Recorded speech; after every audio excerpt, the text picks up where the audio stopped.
Welcome to Daily Wisdom, Walking the Path with the Buddha, a podcast shared by David Roylance. This podcast is dedicated to guiding you to completely eliminate the discontent mind and the suffering it causes by attaining enlightenment. Learn and practice the teachings of Gotama Buddha that will guide you to fully attain a peaceful, calm, serene, and content mind with joy. To support this podcast, visit patreon.com/support Buddha or visit buddhadailywisdom.com, where you will discover a full range of courses, retreats, and online learning resources to assist you on the path to enlightenment. Now, here's our teacher to share more.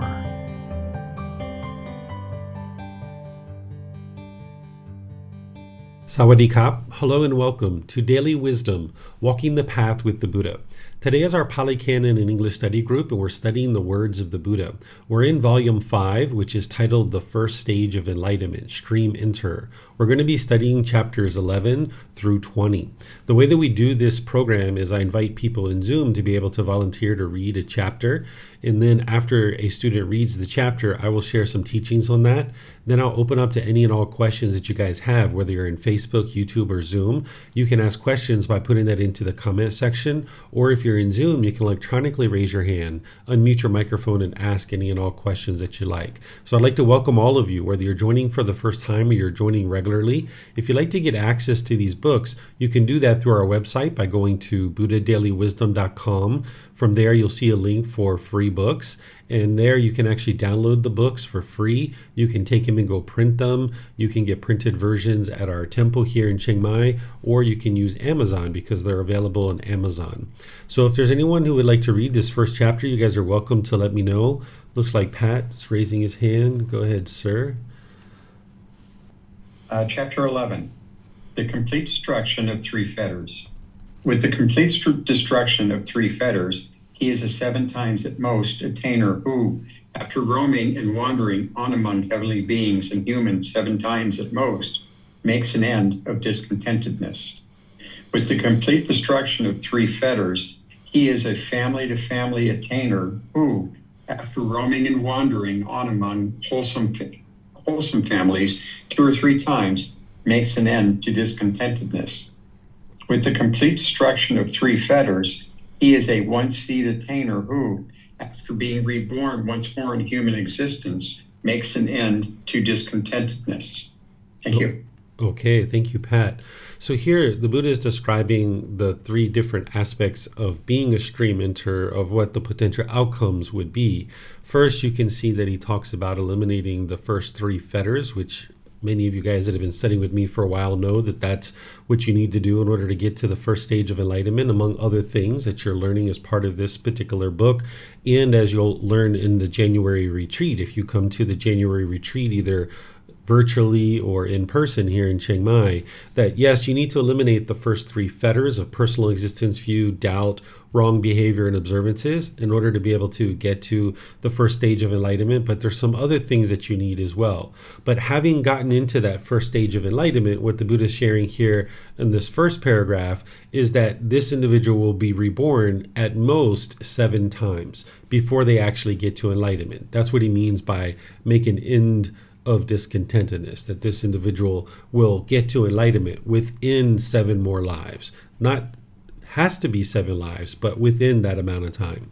Then there could be someone who's in the first stage of enlightenment, the Buddha is referring to as a family-to-family attainer.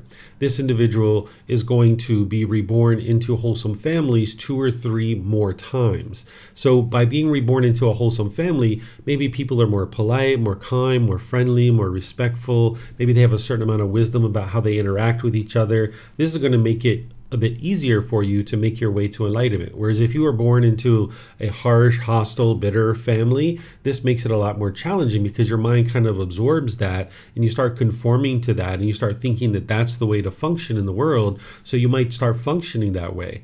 But if you're born into a wholesome family that has a certain amount of wisdom, they might not be practicing the teachings of the Buddha necessarily, but these teachings are natural laws. They can show up in many different places and people can learn how to function function as better and better human beings. And perhaps if you've been reborn into that type of family now, you can see the results, that it's helpful. And if you haven't been reborn into that type of family and you were born into a bitter and harsh, hostile family, you can see what that produced. But getting into this first stage of enlightenment, if someone dies there and they're this family to family attainer, they will be reborn 2 or 3 more times, going from family to family to family, and they'll be in wholesome families each time. And this is going to improve their ability to be able to then get to enlightenment itself.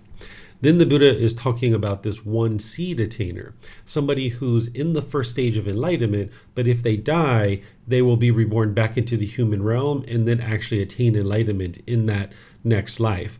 Now, that's also similar to a once returner. If you guys remember that second stage of enlightenment is a once returner, and that person absolutely is going to come back into the world and then get to enlightenment in their next life. But that can also occur as a stream enterer as well. That's why the Buddha says here 7 times at most that somebody will actually be reborn. They don't have to be reborn 7 times. So these are 3 different aspects of getting to that first stage of enlightenment if someone dies. Whether you are one or the other of these types of things, you're not going to necessarily know unless you have known that you've gotten to the first stage of enlightenment and you know that that's your first time getting into that stage of enlightenment. Then you'll know, having seen your past lives, that you are an individual who is a 7 times at most attainer. Or if you have observed your past lives and you know that you were a stream enterer in the past, and now maybe you're being reborn into wholesome families, maybe you can see that you were reborn into a wholesome family this life. This could help you to understand what you've accomplished in your previous life. Or if you were a individual who has seen your past lives and you know that you got to the first stage of enlightenment in the past life, you would know that perhaps that you're a one seed attainer if you're making your way beyond that and actually have gotten to enlightenment in this life perhaps. So these are just 3 things that the Buddha is explaining. You don't necessarily have to figure out how to delineate these things. If you have memories of past lives and you can see these things, wonderful. But if not, it's not anything that's going to block you from getting to enlightenment or otherwise impact your ability to get to enlightenment. It's just information to help you see what are the potentials for someone who is in the first stage of enlightenment. And these are the various potentials that that individual has. From that point forward, if they die, these are the 3 options that someone might experience from that point forward. So let me know what questions you guys have here. You can put that into Facebook, YouTube, or Zoom, or you can raise your hand in Zoom and ask any questions that you like. Not seeing any questions anywhere. All right, so I'm going to move to the next chapter, which is chapter 12. Is there someone who would like to read this?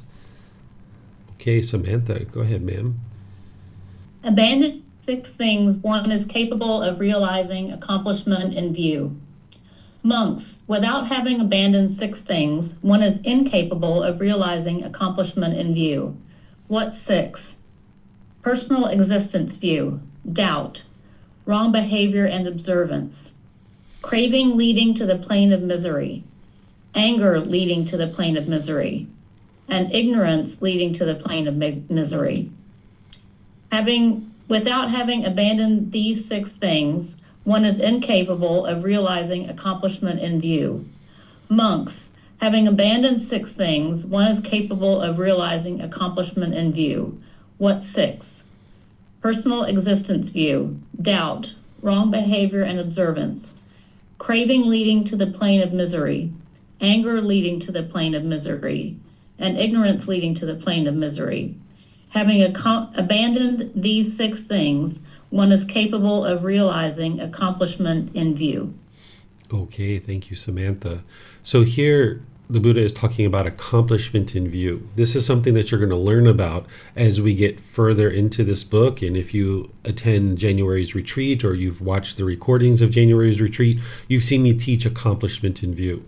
You guys have probably learned about establishing right view by learning and practicing the Four Noble Truths. That's establishing right view, where you understand the problem in the mind, the cause, the elimination, and the path forward. And you need to establish right view just to really get on the path to enlightenment. But then there's accomplishment in view. An individual who becomes a individual who's in the first stage of enlightenment as a stream enter, they will have accomplishment in view. It's beyond right view. It's more than just right view. And here's some of the things that one needs in order to be able to acquire accomplishment in view. And you're going to learn more as you go further. It's not just these 6. So what the Buddha is saying is that by eliminating these 6, then you will actually experience accomplishment in view. But there's some other things too. So the first 3 are the elimination of personal existence view, doubt, wrong behavior, and observances. So these are the first 3 fetters, which you guys have learned plenty of times with me, that this is what's needed to get into the first stage of enlightenment. But there's other things as well that you guys are learning in this book. Here, the Buddha is talking about craving, anger, and ignorance that leads to the plane of misery. What he's talking about is that craving, anger, and ignorance has been diminished to a certain degree that you'll no longer actually do anything or experience anything that would have you be reborn into the lower realms. So while an individual who has accomplishment in view and an individual who's in the first stage of enlightenment does still have craving, anger, and ignorance in their mind, they've eliminated it to a certain degree that they're no longer going to make decisions that would end up causing rebirth into the lower realms of hell, animal realm, or afflicted spirits. And that's what he's saying here. So having abandoned those, then an individual would have been able to realize accomplishment in view. And this is how an individual makes their way to accomplishment in view, among other things that we're going to talk about as part of this particular book. So any questions here on this one? I know that you guys understand craving, anger, and ignorance because I've taught this many times, so I'm not going into detail there. But if there's anyone new in Facebook or YouTube or anyone in Zoom that hasn't learned the 3 poisons or the 3 unwholesome roots, and you would like me to talk about what craving, anger, and ignorance is, I'm pleased to do that. Just ask the question and I'll go into more detail about it. Okay, it looks like Marcy has a question. Go ahead, ma'am. Thank you, Teacher David. So craving leading to the plane of misery. Leading to the plane of misery, is that the mind's ability to recognize that having a craving is going to lead to discontentedness, having anger is going to lead to discontentedness, and making or having ignorance or not unknowing of the natural laws of existence will lead to discontentedness? It's actually a lot more straightforward than that. It's, for example, like in order to kill a human being, you need to have a certain amount of craving in your mind, right? That first precept, there needs to be a certain amount of craving, anger, and ignorance in the mind to kill a human being. By the time you get to the first stage of enlightenment, you would be incapable of killing a human being. You wouldn't do that unless it's for self-defense or something like that, right? But you wouldn't just go out and intentionally be looking for someone to kill. You wouldn't steal. You wouldn't have sexual misconduct, for example. These are all based in craving, and it's taught through the 5 precepts, but it's all helping you to eliminate certain cravings that would lead to the plane of misery. So if you look at an animal existence, they're usually killing, they're stealing, they're having sexual misconduct. Those are the first 3 precepts. And there can be human beings who are functioning very much like an animal. This is the reason why oftentimes humans are described as being animals, even though we're not. We're human beings, but people oftentimes classify us as animals, but we're not. But the unenlightened mind does function much like an animal. So with craving, anger, and ignorance in the mind to a certain degree, people would go out and do things like killing and stealing and having sexual misconduct. But by the time you get to the accomplishment in view in the first stage of enlightenment, you would be incapable of doing those kinds of things, because that is what's going to lead to being reborn in the lower realms. Is that if as a human being you're functioning like a hell being, or you're functioning like an animal, or you're functioning like an afflicted spirit, then if you die, you're going to be reborn in those realms, because your mind and your consciousness is already functioning in that way. So you need to go to that realm in order to extinguish that unwholesome karma. But as a individual who's in the human realm with the ability to cultivate your mind, you can actually develop into becoming more and more of a better and better human being. And now getting to this first stage of enlightenment, if you die, you will come back into the world as a human being, because you've now are functioning more and more like a human being. Excellent. Thank you, Teacher David. I appreciate the explanation. Yeah, you're welcome. Okay, so I'm going to check to see if we have any other questions. I don't see any. Just kind of looking here. Okay, so let's move to chapter 13. Is there someone who would like to read this? This is a little bit of a longer one. Okay, Leo, you're going to tackle it. Go ahead, sir. Thank you, David. The stream enterer understands, as they really are, the cause and the passing away of the world. Monks, without having abandoned 6 things, one is incapable of realizing accomplishment in view. Monks, an instructed noble disciple does not think. When what exists, does what come to be? With the arising of what, does what arise? When what exists, do volitional formations come to be? When what exists, does consciousness come to be? When what exists, does name and form come to be? When what exists, does the 6 sense spaces come to be? When what exists, does contact come to be? When what exists, does feeling come to be? When what exists, does craving come to be? When what exists, does clinging come to be? When what exists, does existence come to be? When what exists, does birth come to be? When what exists, does aging and death come to be? Where the monks, the instructed noble disciple, has wisdom about this that is independent of others. When this exists, that comes to be. With the rising of this, that arises. When there is ignorance, volitional formations come to be. When there are volitional formations, consciousness come to be. When there is consciousness, name and form come to be. When there is name and form, the 6 sense spaces come to be. When there are the 6 sense spaces, contact comes to be. When there is contact, feeling comes to be. When there is feeling, craving comes to be. When there is craving, clinging comes to be. When there is clinging, existence comes to be. When there is existence, birth comes to be. When there is birth, aging and death comes to be. He understands thus, in such a way is there a cause and effect in the world. Monks, an instructed noble disciple does not think. When what does not exist, does what not come to be? With the elimination of what is what eliminated? When what does not exist, do volitional formations not come to be? When what does not exist, does consciousness not come to be? When what does not exist, does name and form not come to be? When what does not exist, do the 6 sense spaces not come to be? When what does not exist, does contact not come to be? When what does not exist, does feeling not come to be? When what does not exist, does craving not come to be? When what does not exist, does clinging not come to be? When what does not exist, does existence not come to be? When what does not exist, does birth not come to be? When what does not exist, does aging and death not come to be? Where the monks, instructed noble disciple, has wisdom about this that is independent of others. When this does not exist, that does not come to be. With the elimination of this, that is eliminated. When there is no ignorance, volitional formations do not come to be. When there are no volitional formations, consciousness does not come to be.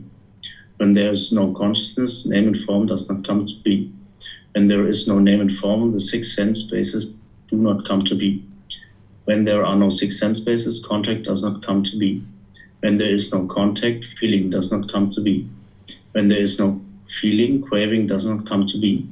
When there is no craving, clinging does not come to be. When there is no clinging, existence does not come to be. When there is no existence, birth does not come to be. When there is no birth, aging and death does not come to be. We understand thus, in such a way the world is eliminated. Monks, and a noble disciple thus understands, as they really are, the cause and the passing away of the world. He is then called noble disciple who is accomplished in view, accomplished in vision, who has arrived at these true teachings, who sees these true teachings, who possesses a trainee's wisdom, a trainee's true wisdom, who has entered the stream of the teachings, a noble one, with penetrative wisdom, one who stands squarely before the door to the deathless, to the enlightenment. All right. Thank you, Leo. So what the Buddha is doing here is he's pointing to dependent origination, which is the next chapter that we're going to be studying. Dependent origination is the highest, most ultimate truth of the Buddha, where it goes through step by step in detail and explains to you how you keep experiencing rebirth over and over, and how you keep experiencing discontentedness over and over. When you first start on the path to enlightenment, you learn the Four Noble Truths, which is like a window into the mind, giving you the understanding of the problem, the cause, the elimination, and the path forward. And that's a nice little window to really get you started, where you can have an aha moment in a short period of time, and you can see the truth about what is really going on in the unenlightened mind and really penetrate into the heart of it.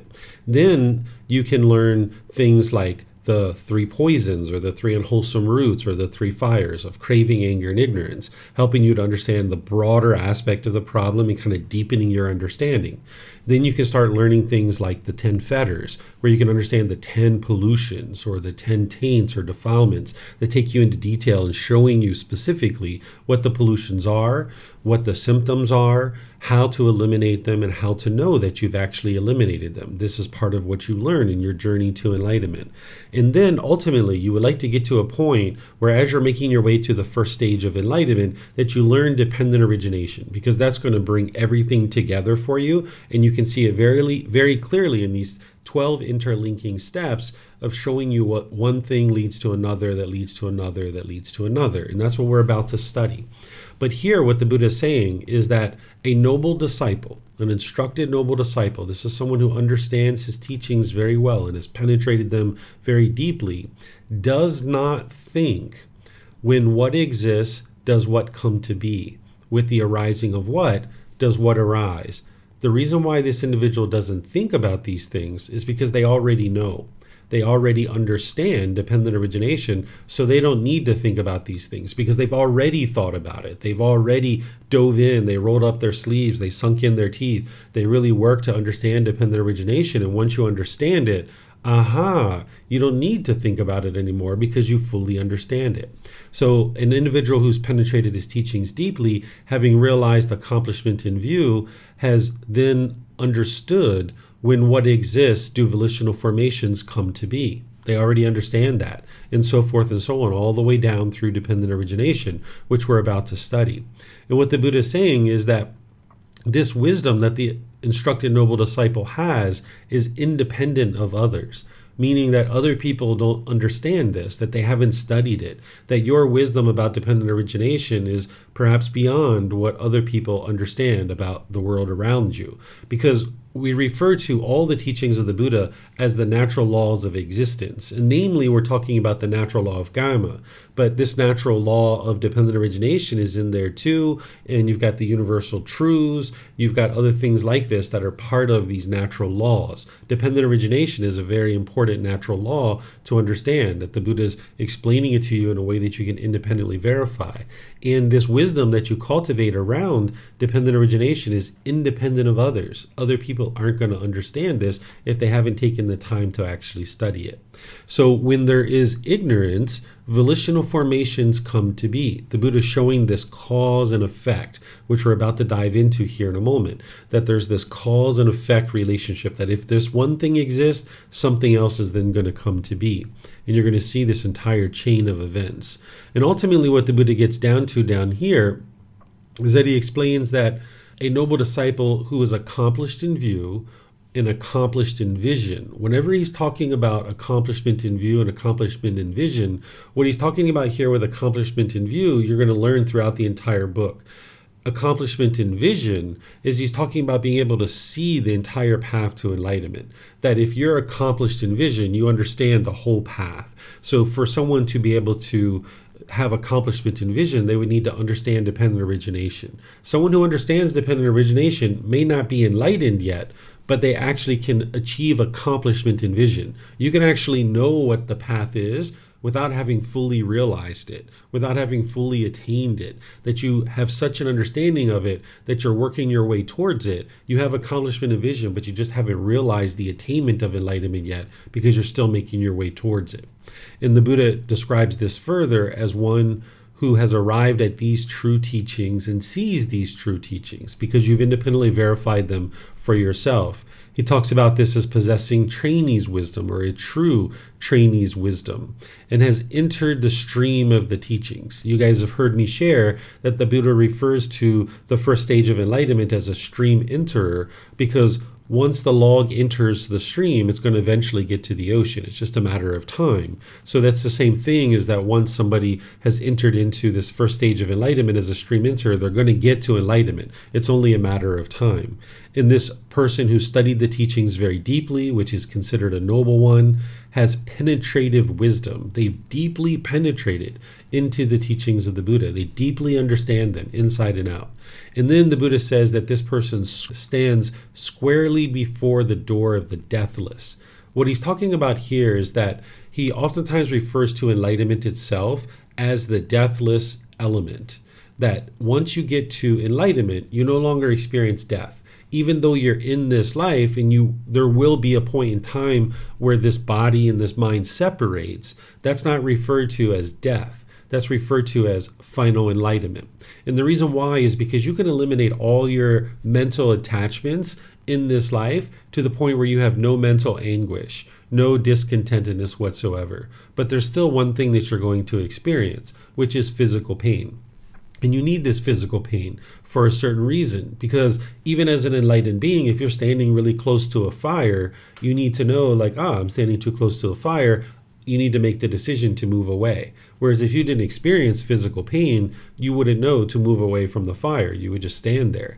But the physical pain that you experience in the enlightened mental state is very muted compared to what you experience in the unenlightened state. In the unenlightened state, if you stump your toe, for example, you're going to experience the physical pain, but then there's going to be mental anguish along with it. And the reason why is because as soon as you stump the toe and the mind becomes aware of that physical pain, with the mind's craving for permanent comfort, immediately that craving is going to produce discontentedness. This is why if you've ever stumped your toe, if you've cussed and yelled and hollered and been bickering and upset, that's the reason why, because you had that craving for permanent comfort. You started experiencing anger and frustration in the mind, and now you became unskillful, right? But by the time you get to enlightenment, you don't have that craving for permanent comfort anymore. So if you stump your toe and you notice that there's some pain there, it's going to be very muted, because that mental anguish that oftentimes accompanies the physical pain in the unenlightened state will heighten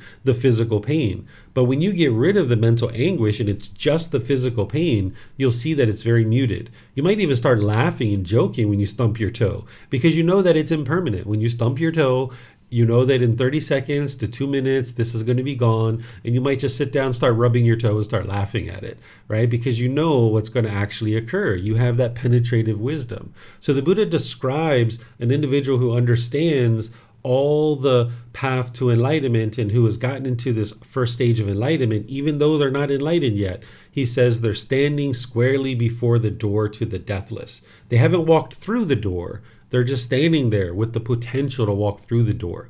The way that I described this in our last class is that getting to the first stage of enlightenment is like getting to base camp in Mount Everest, that you don't just stumble your way into base camp at Mount Everest. The people at Mount Everest, and they're at base camp, they're waiting to get to the summit, and they're going to make their way to the summit, but they have all the equipment that they need. They have certain knowledge and wisdom. They have a tour guide. They have certain equipment and things like this that are going to help them to get to the summit. So they're standing squarely before the door of the summit of Mount Everest, right? And it's just a matter of putting all these things together and for the conditions to be right that they can make their way to the summit. So getting to the first stage of enlightenment, you're not going to stumble your way into that. You're going to have intentionally put time, effort, and energy into learning and studying and training and cultivating your mind, that now you haven't gotten to enlightenment yet, but you have all the things you need. You're still going to need guidance between the first stage of enlightenment and enlightenment itself, but you've gathered up all the teachings, all the books, all the videos, all the resources. You've got a teacher. You've got your meditation practice well developed. You understand the Eightfold Path. You're headed in that direction. So you're standing squarely before this potential to get to enlightenment. And then the Buddha refers to it as the deathless, because when you die as an enlightened being, there isn't considered to be death, it's considered to be final enlightenment, because you can get rid of all your mental attachments, but as long as you're alive, you can't get rid of the physical body and the mind being together. They're still together. And now at death, the body and the mind separate, and now there's no more physical pain from that point forward. And even though you're experiencing muted physical pain up to that point, you still, at that point of the point where the body and the mind separate, there's no more even that physical pain any longer. So let me know what questions you guys have here. Remember, you can put it into Facebook, YouTube, or Zoom, or you can raise your hand in Zoom. So it looks like Marcy, you have a question? Go ahead, ma'am. Thank you, Teacher David. So in the field of medical, we have CPR, resuscitation. I've been involved in situations where we have taken someone who has died and then resuscitated them back. I have a couple of questions here. So some people that get resuscitated, the body comes back, but the person doesn't ever come back. They stay in a state of vegetation, I guess you could call it. Is that an indication that the mind has separated from the body and has now moved on to whatever next realm, or is on its journey to whatever next realm it's going to? And the second part of my question is, for someone that's on the path to enlightenment and understands the cycle of rebirth and stuff. Can I answer one question at a time? Sure, go for it, Teacher David, yes. Okay, so in a situation where I think what you're describing is like someone who's in a coma, right? Mm-hmm. Yeah. So there's situations where people are monitoring the physical body, and for all intents and purposes, they consider the body essentially dead. They might even call it brain dead. And the person is hooked up to all kinds of machines. And now this individual is just being sustained in terms of the physical body through the technology that we have available to us today. And there's been people who have maybe been in that state for multiple years or weeks or months or something like this. And the family has contemplated turning off the machines. And they might have even been in the room with the doctor in front of the patient talking about this and contemplating it. And then for one reason or another, the family decided not to turn off the machinery. And then at some point in the future, this being does regain its awareness and starts to be able to talk again. And what these people are telling us, at least some of them, is that they were fully aware when their body was in this state. They were fully aware. They heard that conversation that their family had with the doctor about not pulling the plug, and they thanked their family for not doing so. But they couldn't respond. They didn't have the faculties to be able to respond or communicate or say anything. So when the body is there, if it's got some life to it, then there's going to be a consciousness there, but it might not be a fully functioning consciousness to be able to communicate and do normal functions that we would consider to be this person to be alive. But the consciousness is still there. It's not until the body is dead and there's the mind and the body completely separate. So could we then in the medical field be, what's the word I want to use, by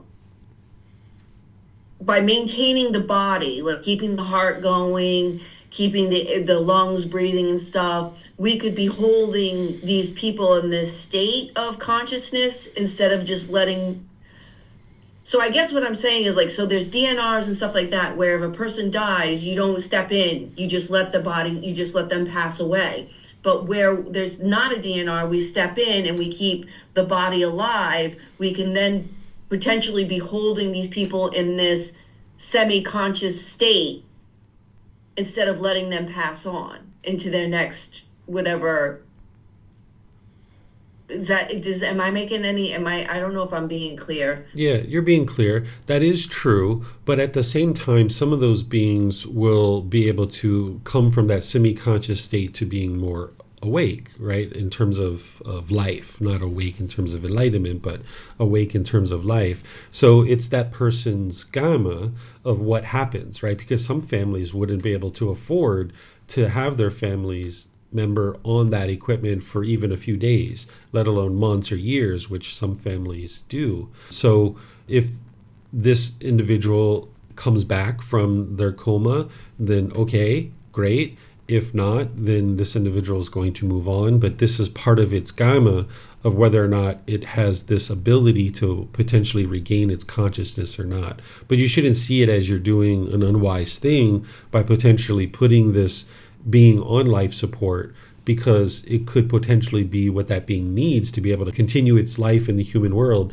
Because being in this human world is the best thing that could ever happen, and you're not interested in just throwing away this life, haphazardly. So if this being has any opportunity to potentially regain its full consciousness, then wonderful. So you shouldn't look at it as you're doing anything unwise. Thank you, Teacher David. That helped me clear up a lot of misunderstandings. So it's a karma that this being has generated, and the ability to maintain the extension of an existence in the human realm is beneficial to that human, because it allows them more time to get onto the path to enlightenment and eventually reach enlightenment and extinguish all unwholesome karma that they may have generated in this lifetime, in past lifetimes as well. Exactly. Excellent. Thank you so much, Teacher David. That was very clear. Thank you. You're welcome. What about your second question? That you answered it. Oh, it was okay. about a DNR and understanding that and keeping somebody wise or unwise decision. But thank you. Okay. Yeah, you're welcome. All right. I'm not seeing any questions anywhere. So we'll move on to chapter 14. This is dependent origination. This is what you guys have been building up to be able to learn throughout all your journey on the path to enlightenment, because this is the highest, most ultimate truth of the Buddha. And what we're going to do is we're going to read just the top section of it so that I can teach it to you. And then I'll open up to any questions that you guys might have. So is there anybody who would like to read this? Okay, it looks like Pat's hand went up first, and then I saw Marcy. I guess I'll just take you guys in order. Go ahead, Pat. Dependent origination as the law of nature. A stream enterer understands condition, the cause, the elimination, and the way leading to the elimination of condition. Monks, with ignorance as condition, volitional formations come to be. With volitional formations as condition, consciousness. With consciousness as condition, name and form. With name and form as condition, the six sense bases. With the six sense bases as condition, contact. With contact as condition, feeling. With feeling as condition, craving. With craving as condition, clinging. With clinging as condition, existence. With existence as condition, birth. With birth as condition, aging and death, sorrow, grief, pain, displeasure, and despair come to be. Such is the cause of this whole mass of discontentedness. Okay, thank you, Pat. All this other stuff of dependent origination is important for you guys to learn. This is going to help you to understand each individual element of dependent origination. So if you guys have studied this outside of class and you have questions on it, I'll take your questions on this. But what I'm going to do is I'm going to explain to you dependent origination, and then I'll open up the questions you guys have on dependent origination itself or any of the components of dependent origination. Before we even tackle dependent origination, let's just first understand what the Buddha is doing here. He's helping you to be able to see this cause and effect, or this action and result, this sequence of events that is occurring. Based on one thing occurring, then something else is going to come to be. And because that thing came to be, this next thing is going to come to be. It's the sequence of events. It's like dominoes that are falling, right? So the way that you can think about this without even dependent origination is, because you've decided to learn English, you are able to talk with people. Because you're able to talk with people, you are able to submit a job application. Because you're able to submit a job application, you are able to get an interview. Because you were able to get an interview, you were able to receive a job. By you getting a job, you were able to get an income. By you getting an income, you were able to eat food. purchase food and eat food. So the reason why you're able to eat food is because you chose to learn English, right? And there's this whole series of events that have occurred that have led to your ability to eat food, right? But it's because of that first thing, that first domino falling, that has allowed all these other things to occur, that now you get the ultimate result. So the Buddha is teaching you that as it relates to the cycle of rebirth and discontentedness, that what he's sharing with you is that because of ignorance, or the unknowing of true reality, that lack of wisdom, the misunderstanding, the confusion, the lack of wisdom, because of that, there's going to be certain decisions that are made, choices and decisions, or volitional formations. And those choices and decisions are going to be based in ignorance, the unknowing of true reality. And because of that, it's going to lead to a consciousness being created. And now when there's a consciousness, it's going to need to find a name and form. For now, you can think about name and form as the physical body. I'm going to show you in a moment what the Buddha describes as name and form, so that you'll know with 100% certainty that he's describing the physical body. But for now, just understand that if there's a mind, if there's a consciousness, it's going to need to find a physical body. When there's a physical body, it's going to then develop the 6 sense spaces. When you develop the 6 sense spaces, you're going to have contact through those 6 sense spaces. Once there's contact, there's going to be feelings, either conditioned pleasant feelings, painful feelings, or neither painful nor pleasant. This is discontentedness. Then the mind is going to experience craving, where the mind's longing, yearning. Then there's going to be clinging, where the mind is holding on to things tightly. In the earlier classes, I teach craving and clinging is essentially the same thing, but these are two different things. There's the longing, yearning, the craving for something, the seeking external. Then there's the clinging and holding on. So if there's longing and yearning, then there's going to be clinging, where the mind's holding on. Then this is going to produce an existence where the being is now inside the womb. Then there's going to be birth, where this being comes into the world. And if there's birth, there's going to be aging and death. This is the impermanent nature of the physical body, that if there's birth, there's going to be aging and then ultimately death. And along with that, there's going to be sorrow, grief, pain, displeasure, and despair. So what we can see is that it's because of ignorance that all of this is continuing to happen over and over and again. This is why an individual keeps being reborn over and over again, and this is why the sorrow, grief, pain, displeasure, and despair, this whole mass of discontentedness comes to be. It's because of the ignorance. So that's why when you first started off with me, I guide students to never believe anything that they ever hear me say or write in books or anything, because you can't antidote ignorance with belief. Because with belief, you don't know what's true or false. You're just believing it. But if you can learn, examine, and investigate, you can reflect to independently verify, and then you can practice to be able to integrate the teachings in your day-to-day life and train your mind. You can come to wisdom to know the truth. And by acquiring wisdom, that's what dismantles this entire thing. So that's what's keeping everything stuck and in place. This is why you might have experience having the same problems in life over and over and over again. If you kept experiencing broken relationships with boyfriends or girlfriends, or husbands and wives, or you kept having difficulties at work, for example, you kept having the same problems over and over and over and over and over again, because there hasn't been any cultivation of wisdom. By cultivating wisdom, you get outside this continuous cycle.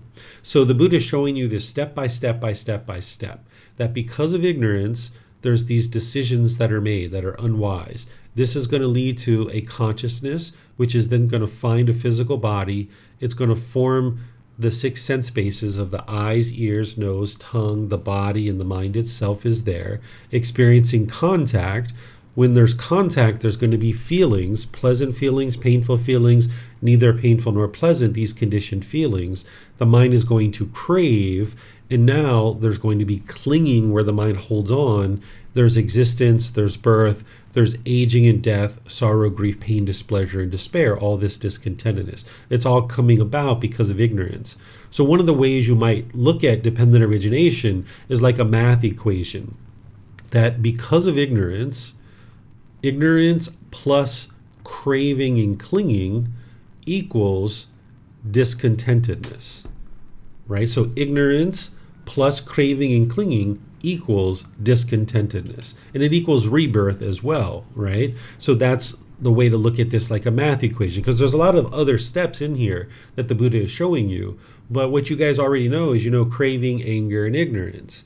And I've taught you that through the 3 poisons, or the 3 unwholesome roots, or the 3 fires. But one of the things I usually say in those discussions is I say, yes, we call it craving, anger, and ignorance, but in reality, it's because of ignorance that craving and anger continues to exist.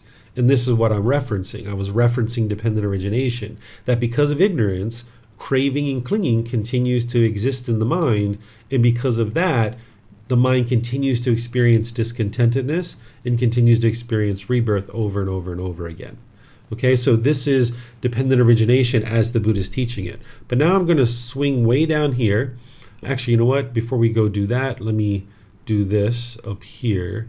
Here, let's look at name and form, so that you can have confidence that what the Buddha is teaching is the physical body here. That's what he's talking about.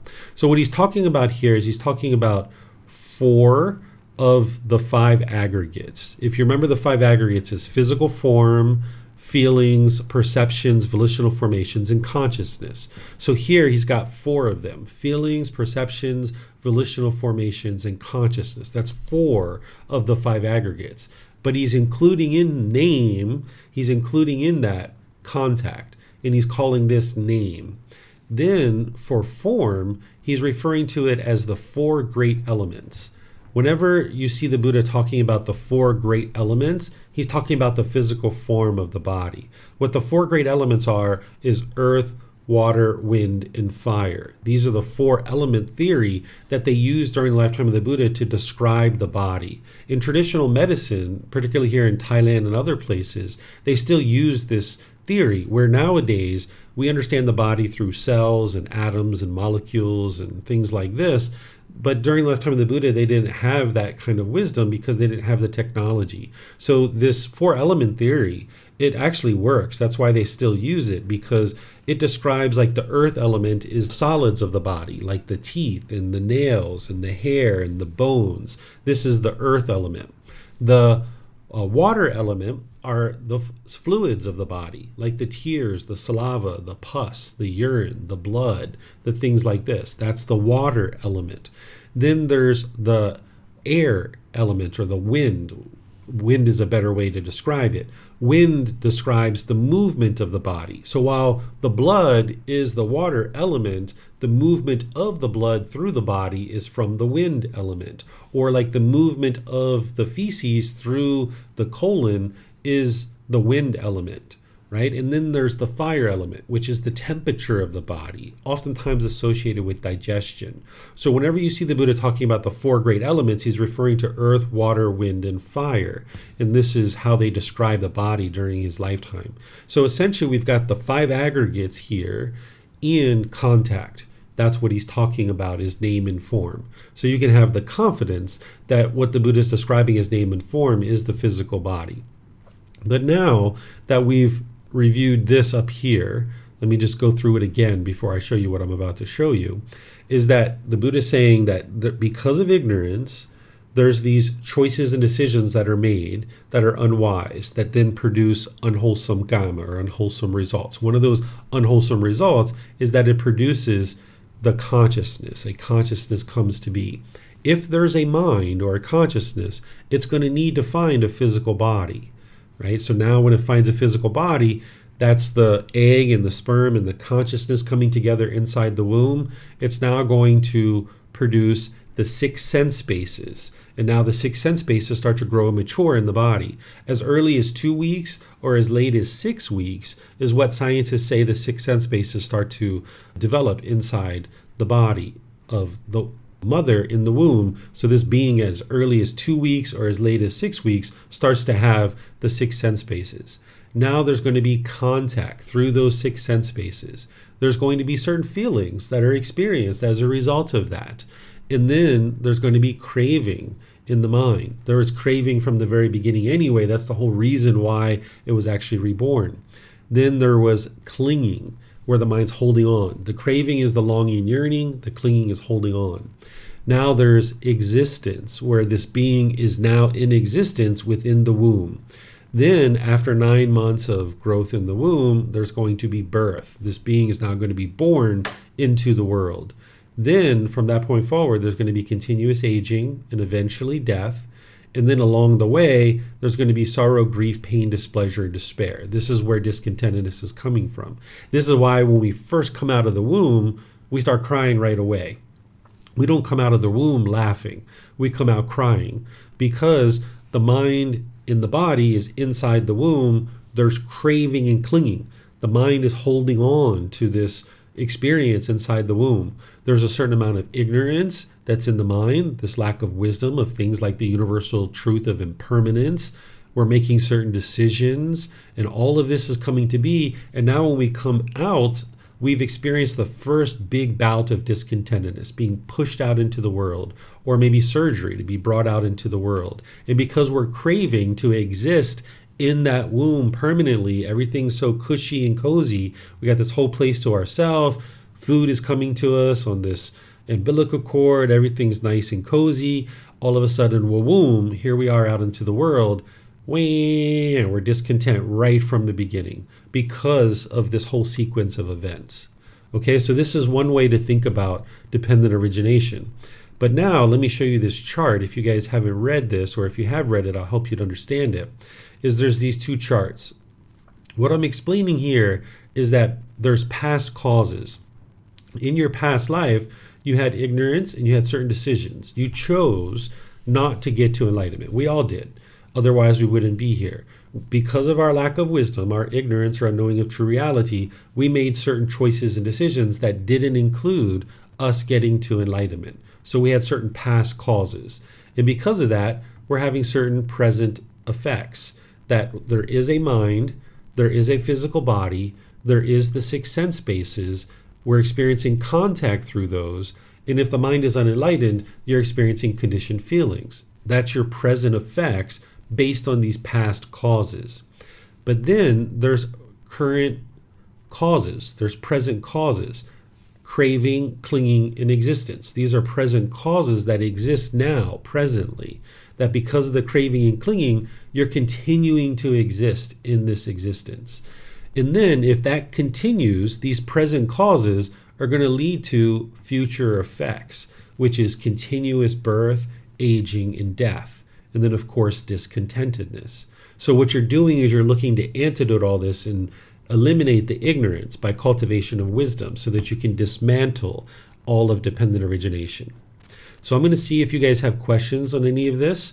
This is something that people may or may not understand the first time that they learn it. Even with a foundation in the path to enlightenment through all the foundational courses, sometimes people really need to spend time to look at this. And even if you think you understand it, it would be wise to really dissect it and really look at it very thoroughly, because a person who's in the first stage of enlightenment will understand dependent origination very closely. And you would even memorize these steps, that you would understand ignorance leads to volitional formations, to consciousness, to name and form, the six sense bases, contact, feeling, craving, clinging, existence, birth, aging and death, sorrow, grief, pain, and displeasure leads to this whole mass of discontentedness. You would be able to understand this cause and effect relationship. So let me know what questions you guys have here. So it looks like Vibhav has a question. Go ahead, sir. Thank you, David. Can you please go to the name and form section? Sure. Thank you. So in this case, so when you described earlier a being as just the five aggregates, and maybe my understanding was name and form is also describing a being. Is that correct, or is that wrong?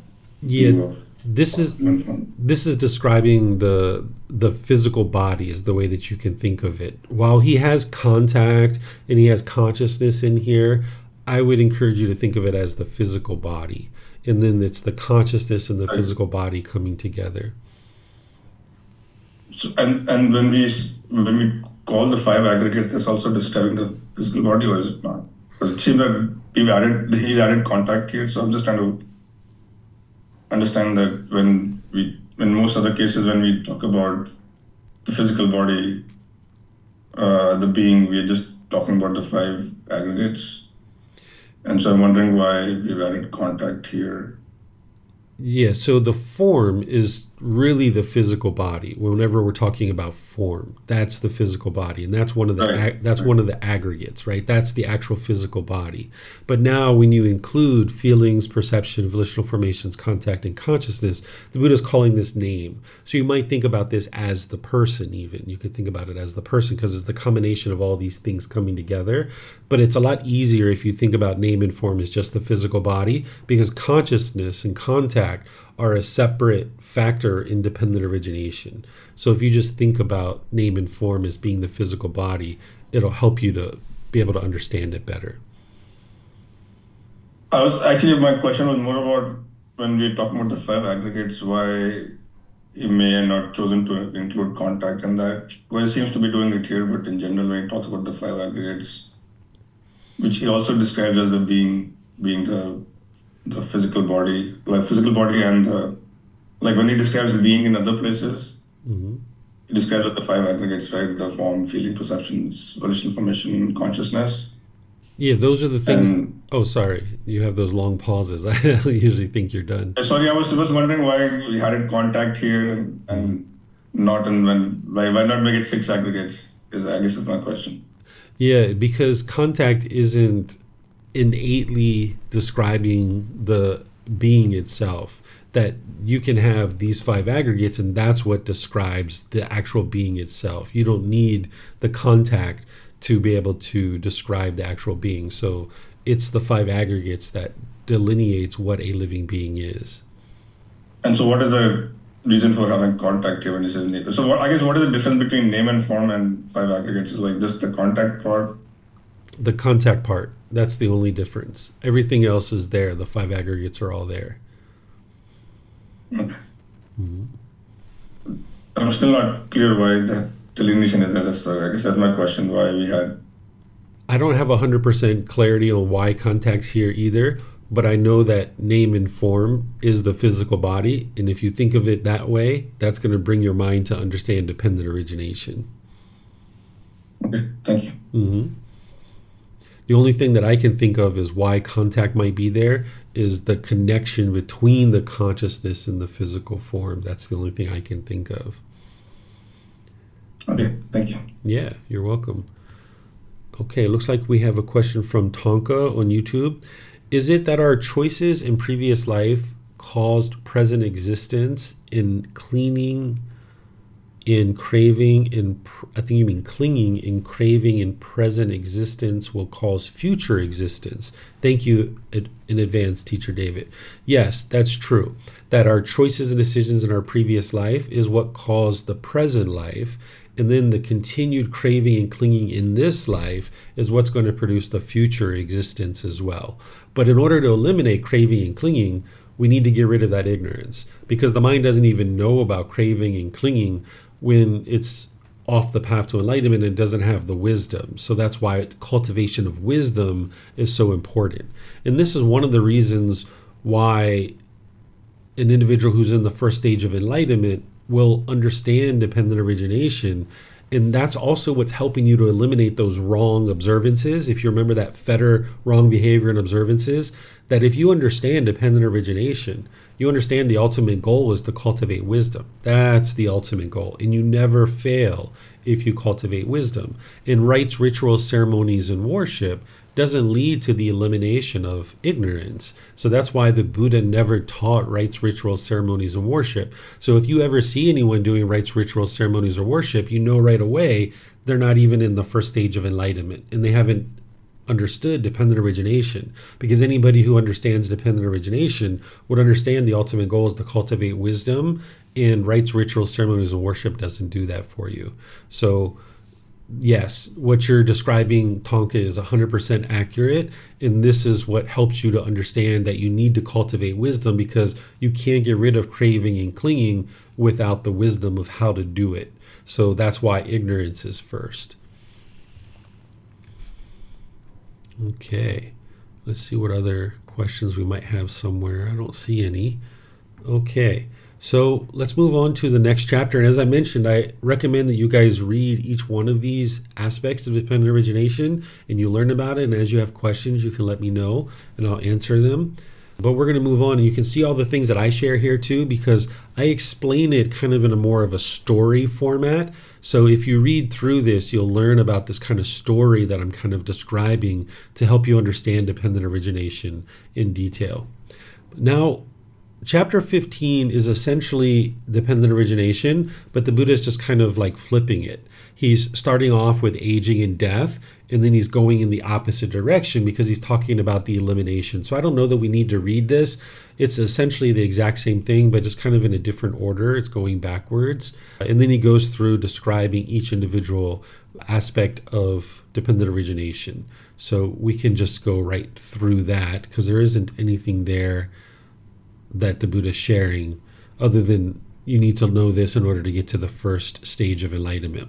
Now here, the 44 cases of wisdom, what the Buddha is describing here, we don't have to read it all because it's a lot of redundancy. What he's describing here is essentially that you need to cultivate the wisdom of what each one of these factors of dependent origination is. That you need to know the wisdom of aging and death. You need to know what that is. That you need to know what causes it.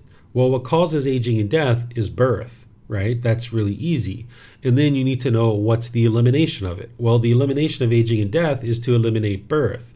And the wisdom of the way leading to the elimination of aging and death is the Eightfold Path, right? So each one of these is essentially the same.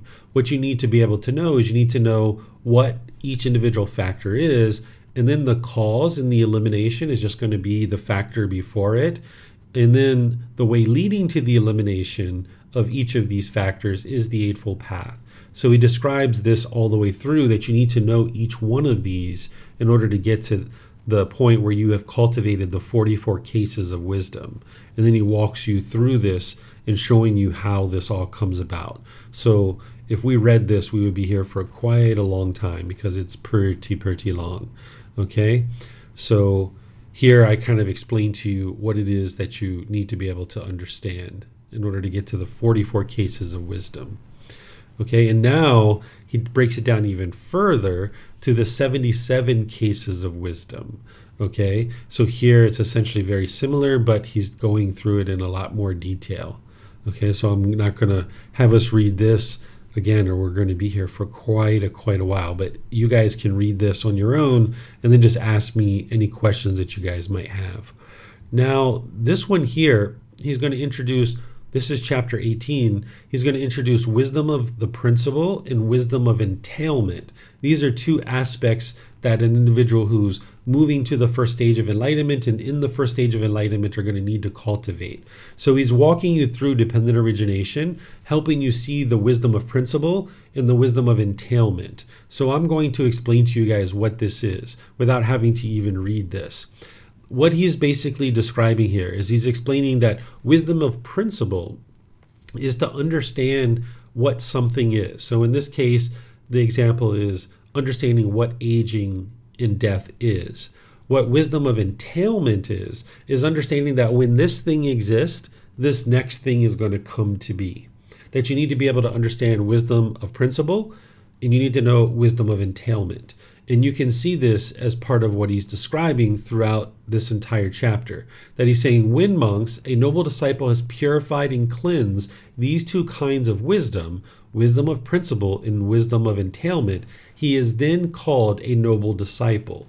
What he's saying is that you have become a very deep student in understanding the path to enlightenment when you understand each individual aspect of dependent origination and you understand how one leads to another. That's the wisdom of entailment. So you're going to need to know this in order to be able to get to the point where you're deeply have penetrated the teachings and have gotten to the first stage of enlightenment. So in addition to eliminating those first three fetters of personal existence view, doubt, and wrong behavior and observances, and some of the other things we've talked about, like you're going to need to know the 5 aggregates, you're going to need to know the 6 sense bases, you're going to also need to know dependent origination, you're going to need to have accomplishment in view. These are all things that are going to need to be learned and developed and practiced on your way to the first stage of enlightenment.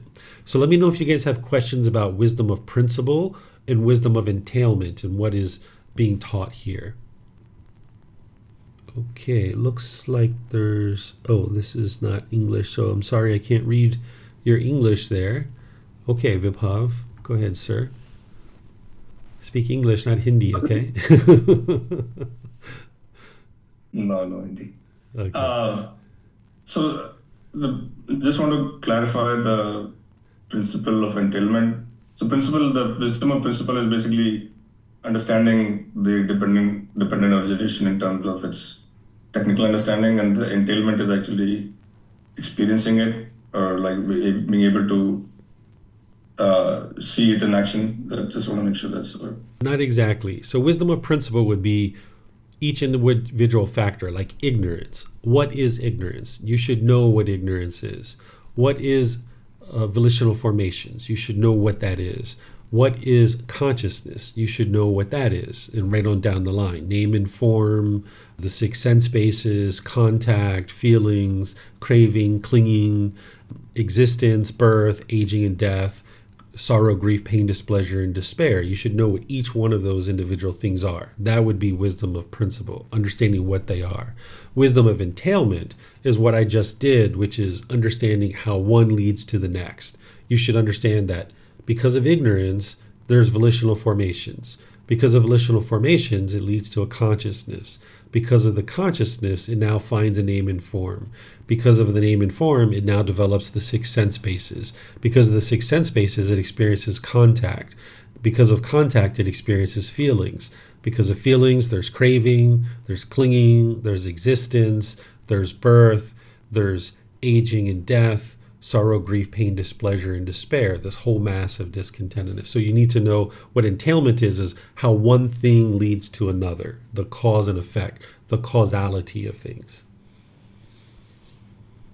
Okay, so at this point, does the practitioner also see it in practice, or Yeah. this is just the understanding of how this works? Yeah, so what you're doing is you're learning through wisdom of principle, wisdom of entailment. You learn what that is through learning, you're examining, you're investigating, right? That's what we're doing now. And then you need to reflect on this, and you need to look at this sequence of how this is occurring through your reflection. And then where your practice comes in is you start practicing the cultivation of wisdom. You start making wiser and wiser decisions. You start paying more and more attention to your consciousness. You also take care of the physical body, making sure that the body is healthy and hygienic. You pay attention to the six sense bases as you're experiencing contact coming through the six sense bases. You now be aware if there's any conditioned feelings. You notice your craving and your clinging, and you restrain that and you pull it back. You have the aspiration to end this existence and no longer experience birth ever again. You understand and you can see the aging and leading towards death. And then you see the slow, gradual decline of discontentedness. Because you're cultivating wisdom and you're eliminating craving and clinging, you see the gradual decrease of discontentedness. And there you confirm the entire dependent origination from one step to the next, to the next, to the next. And you know it's true because you've eliminated your wisdom, or you're working on eliminating your ignorance by cultivation of wisdom, and you're seeing that it's producing less and less discontentedness by having done so. So you can see this interlinking steps is starting to be dismantled through you understanding it and then practicing it. Looks like I've lost my Zoom here. Sorry about that, guys. Lost my internet connection. I'm not sure where we left off. What did you hear at the end there, Vibhav? Just I forgot what you were saying. You were talking about how you have to learn and reflect on what dependent origination is to your practice. Okay, so did you hear me talk about how you can practice each individual factor of dependent origination? Yeah. Okay, so Yeah, you can. Yeah, that's what you said last one, I guess. And did you hear me say that when you're noticing the decrease of discontentedness and you know that you've been cultivating wisdom and eliminating your craving, you're confirming dependent origination through the depletion of your discontentedness, that you can see this sequence starting to be dismantled? That part I didn't clearly understand, I guess. So if you can please repeat that, that'll be great. Sure. So that as you start to understand dependent origination, you've already been on the path where you've been learning a certain amount of wisdom. You've already been working on eliminating craving and clinging. You're already starting to see the decrease of your discontentedness. So from a high level, you've already kind of confirmed dependent origination to a certain degree, because you see that when you decrease your ignorance by increasing wisdom, it's decreasing your craving and clinging, and thus it's decreasing your discontentedness. So from a high level, you've already kind of confirming that on your way to your understanding of dependent origination to this point, that you're already kind of independently verifying it to a certain degree through your actual practice. And this is why by the time you get to the complete elimination of discontentedness, you will know that you've dismantled dependent origination and there's no longer going to be any rebirth. This is where you guys have seen the chapters where the Buddha says, what had to be done had to be done. The noble disciple understands that there's no more for this state of existence, that you will understand. Having known dependent origination, having completely dismantled it, you will know that there's no longer going to be rebirth anywhere. Thank you. You're welcome. Let me see if we have anything else. So I think you guys on social media are still with us. I'm not sure if that was just Zoom or my entire internet connection went down. Okay, I'm not seeing any other questions anywhere. So let's move to the next chapter, which is chapter 19. Is there someone who would like to read this one? I can read. Okay, go for it, Vibhav. Thank you. A stream enterer has abandoned confusion in the case of clinging up to aggregates. Monks, when what exists by clinging to what, by adhering to what, does such a view as this arise? The winds do not blow, the rivers do not flow, pregnant women do not give birth, the moon and the sun do not rise and set but stand as steady as a pillar. Venerable Sir, our teachings are rooted in the perfectly enlightened one. Take recourse in the perfectly enlightened one. It would be good if the perfectly enlightened one would clear up the meaning and the statement. Having heard it from him, the monks will remember it. Then listen and attend closely, monks. I will speak. When there is form, monks, by clinging to form, by adhering to form, such as view as this arises, the winds do not blow, the rivers do not flow, pregnant women do not give birth, the moon and sun do not rise and set but stand as steady as a pillar. In the case of feeling, perception, volitional formations, choices, decisions, and consciousness, the discourses are identical except for the reference to each of the aggregates previously mentioned. What do you think, monks? Is form permanent or impermanent? Impermanent, Venerable Sir. Is what is impermanent discontentedness or peacefulness? Discontentedness, Venerable Sir. But without clinging to what is impermanent, discontentedness and subject to change could such a view as this arise. The winds do not blow, the rivers do not flow, pregnant women do not give birth, the moon and sun do not rise and set but stand as steady as a pillar. No, Venerable Sir. That which is seen, heard, sensed, recognized, attained, sought after, and ranged over by the mind, is that permanent or impermanent? Impermanent, Venerable Sir. Is what is impermanent discontentedness or peacefulness? Discontentedness, Venerable Sir. But without clinging to what is impermanent, discontentedness, and subject to change, could such a view as this arise? The winds do not blow, the rivers do not flow, pregnant women do not give birth, the moon and sun do not rise and set but stand as steady as a pillar. No, Venerable Sir. When monks, a noble disciple has abandoned confusion in these 6 cases, and when, further, he has abandoned confusion about discontentedness, the cause of discontentedness, the elimination of discontentedness, and the way leading to the elimination of discontentedness, he is then called a noble disciple who is a stream enterer, no longer bound with another world, fixed in destination, with enlightenment as his destination. Thank you. Okay, thank you, Vibhav. So the Buddha is giving us more insight about what it takes to get to the first stage of enlightenment, which is understanding the universal truth of impermanence, right? That's the very first thing that you've learned. Understanding the universal truth of discontentedness, understanding the five aggregates, which is what we talked about in a previous chapter last week, that's in there as well. Because the Buddha is really good at this teaching where he asks a question and then the student replies. So he's saying, what do you think, monks? Is form permanent or impermanent? Well, of course, if you've been studying even for a little bit on the path to enlightenment, you know that physical form is impermanent. And then he says, well, what is impermanent? Is it discontentedness or peacefulness? Meaning, does it lead to discontentedness or peacefulness? Because if you're clinging to something, wanting it to be permanent, then it's going to lead to discontentedness. So now the Buddha says, but without clinging to what is impermanent, discontentedness and subject to change, could such a view arise?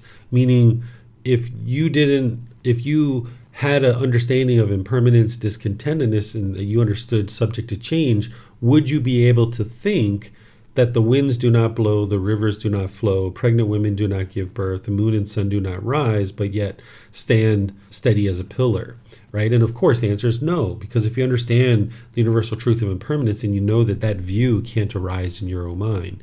And he then repeats this for all the five aggregates: form, feeling, perception, volitional formations, and consciousness.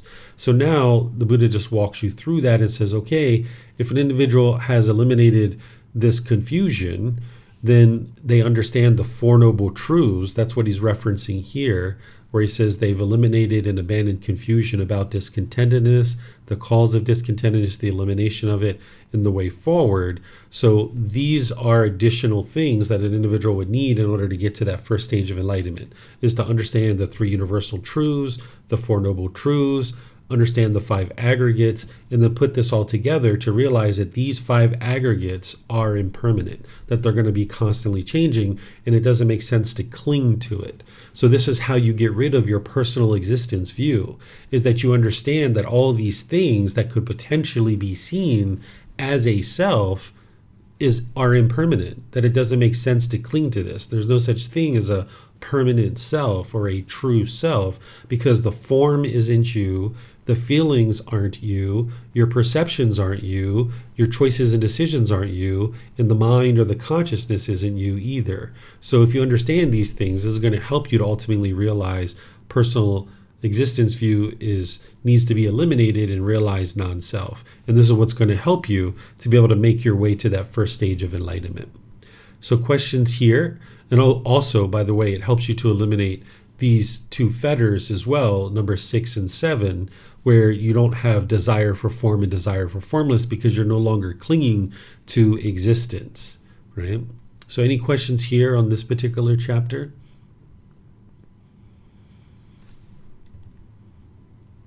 Okay, it looks like Leo has a question. Go ahead, sir. Thank you, David. I would like to ask a question not about this chapter, but is that okay? Sure. Is it related to something we studied today? If not, I'll study. Yeah. Okay. Yeah, it's about, I think Marcy had a question about people who were in the coma. It's similar to that. Oh, okay. Okay, sure. Go ahead.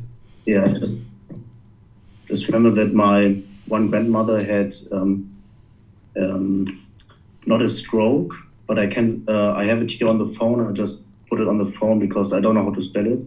Okay, 1 second. Okay, my internet is not enough on my phone here.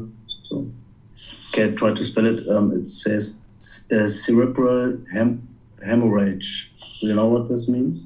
I didn't hear the pronunciation on the first one, the first word. Cerebral hemorrhage. Was it cerebral hemorrhage, right? Yeah. Okay. Yeah. Right. This one, right? Yeah. If something had, she had that, and for 2 years, and I think she had 2 more of that, and she couldn't really move at all, or very slowly, and progress was very slowly. And at the end, on her deathbed, she just was staring at the top, and her mouth was open. She didn't have really good breath. And I just thought about what if these people have that. Do you know something? What these people have, they can still think like us and see people around them and have thoughts, or they are on something in some other space. Or Yeah, all of that is happening to the body, because that's the brain is the physical body, and all of that you're seeing is based on the physical body. It's the same thing like what we were describing with Marcy, but the mind is not the physical body. It's non-physical, it's intangible, can't point to a location. This is why like the physical body can be experiencing any number of things, but the mind can be experiencing something completely different. So there's the potential that your grandmother's mind was just fine and alert and aware, but the body was experiencing this. But each situation is going to be different from case to case. Okay. All right. Thank you. Yeah, you're welcome. Okay. All right. So I'm going to now look at chapter 20. Let me just refresh my memory here. This one looks pretty long, and I don't know that we need to read all of this. Let's see what we've got here. This looks like the Buddha teaching about some of the attainments and some other things. Let me just see, for those of you guys that have studied this prior to class, do you have any questions on it? Is there any questions that you guys have about this? Okay, it looks like Samantha has a question. Go ahead, ma'am. At the end of the first paragraph, I don't understand the phrase, and it was mentioned further on. Also, giving is a doctrine of unwise. Okay, let me read the couple of sentences before it. The formal funeral speech lasts as far as the charnel ground, the bones burn off. Giving is a doctrine of unwise. Okay, so I'm going to need to read this whole paragraph. Let's see. So I'll read this first paragraph out loud, and then I'm going to be able to answer Samantha's question afterwards. It says, monks, when what exists by clinging to what, by adhering to what, does such a view as this arise? There is nothing given, nothing offered, nothing presented in charity. Okay, so I understand what he's talking about now. So this is not the Buddha teaching what would be wise, but he's talking about this view that someone might have, that giving is a doctrine of unwise. He's not saying that it is a doctrine of unwise, because of course giving and generosity is very wise because it helps to eliminate craving, desire, attachment. But he's saying when what exists, by clinging to what, by adhering to what, does such a view as this arise? So essentially, by having a view like this, the mind is experiencing ignorance, or the unknowing of true reality, that the mind doesn't understand what it doesn't understand. And this is a view that some people might have, but this isn't what the Buddha is teaching you as a view that would lead you to enlightenment. Okay, thank you. Mm-hmm. That's probably what confused you, right? Is you're like, hold on a second, giving is wise. Why does it say this? Right? All right, let me see if we have any questions anywhere. Okay, I'm not seeing any other questions anywhere. All right, so what I'm going to share here at the end of our class is, as you guys see, we're in volume 5. We're digging in really deep. We've kind of got the hood of the car open. We've got the wires coming out. We've got oil and grease up to our elbows and probably on our face and our chin as well. We're like really diving into it. When you guys first started learning, and I taught you the 3 universal truths, and I taught you the universal truth of impermanence, probably took me about 3 minutes to explain it, 2 minutes for you to reflect on it. You're like, yep, got it, understand, right? But now you're getting into teachings that aren't that way. There are some teachings of the Buddha that you need to really sit with. You need to really look at them. You need to really review them. You need to sink your teeth into them. You need to visit them multiple times over, consistent period of time, where you maybe study it like this. You step away from it. You think about it for a while. You come back a week or 2 later. You look at it again. You read it. You ask some questions. You step away and think about it for several weeks. This is what you're getting into, is that there's going to be these challenging teachings like this. So I'm not sure where you guys are with what you understand about dependent origination so far, but this is the process that most people need to take, is that it can be pretty challenging that when you're used to having learned things as simple as the universal truth of impermanence and the universal truth of discontentedness and stuff like that, you probably had to chew on the universal truth of non-self a little bit to really get that one understood. But a lot of those core fundamental teachings, you can understand them pretty readily. But now you're getting into things that are going to take you much more time to understand and think about and reflect on. And then over time, as you do that, you're going to start seeing how these things all connect to each other. So if this is the first time you approach dependent origination and you're not really quite clear on it right now, wonderful. You know that. So now roll up the sleeves, dig in, and start studying it if this is the point that you're ready to start studying it, because that's going to help you to be able to then more deeply understand it. And you shouldn't think that just because the universal truth of impermanence or discontentedness was so straightforward for you to understand, that every single teaching of the Buddha is going to be that way. Because as you get deeper and deeper into it, you've got more investigation under your belt, then you've kind of learned patience and you've learned to really sink your teeth into some of these teachings. And that's what you're going to need to do with dependent origination. Some people can take them a year or longer to really understand it. So take your time with this. I've even had students in classes with me before in retreats that said that they've been working on understanding dependent origination for 10 years.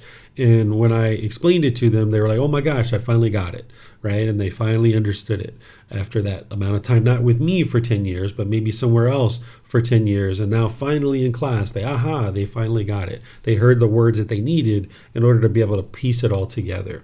So take your time, look at it when you feel like it's the right time, but this is something that you would need to understand in order to make your way to that first stage of enlightenment. It's one of the criteria of being at base camp, because you need to be able to understand dependent origination so that you understand that those wrong observances need to be eliminated, that you, as you confirm dependent origination, it'll help you get rid of doubt.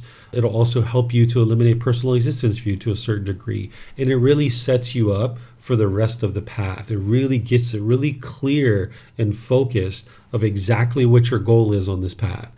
Your goal is to cultivate wisdom, to eliminate craving and clinging, so that you can then eliminate discontentedness. That's the ultimate goal. And now, having done so, you won't experience rebirth over and over and over again. So tomorrow in our class of the group learning program, I'm going to be in Volume 1, Chapter 4, which is the Four Noble Truths, Establishing Right View. If you guys need a refresher on that, I'm going to be teaching that tomorrow as part of our group learning program.